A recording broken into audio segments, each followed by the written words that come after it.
કામ લાગે છે. આની માટે જોઈતી સામગ્રી બે મેગ્નેટ, એક સ્ટિક, 4 ટાયર.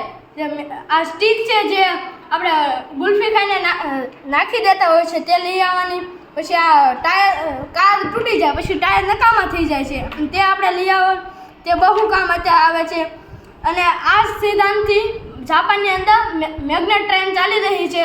આ રાહ શેની જોઈ રહ્યા છીએ આપણે જે આપણે એને શરૂ કરવાનો વખત આવી ગયો છે તો જોઈ લો મિત્રો.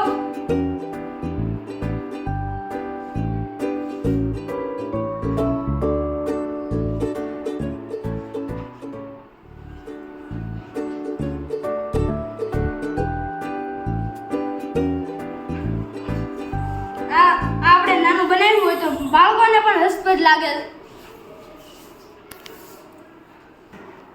નાના પહેલા બીજા વાળા અને બાળકોને આપણે આ જાદુ સમાન લાગે છે પણ આ નાના એક વિજ્ઞાનનો નિયમ છે. આ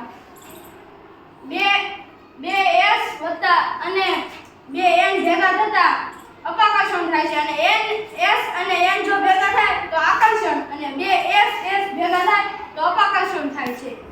આ સિદ્ધાંતથી આ ગાડી ચાલી રહી છે. બે અસમાન ધ્રુવો વચ્ચે આકર્ષણ અને બે સમાન ધ્રુવો વચ્ચે અપાકર્ષણ થાય છે. તે જ સિદ્ધાંતથી આ કાર ચાલી રહી છે. તમે તો રાહ છે ને જોઈ રહ્યા છો. ઘરમાં પડેલું વધનું બ્લૂટૂથ કાઢો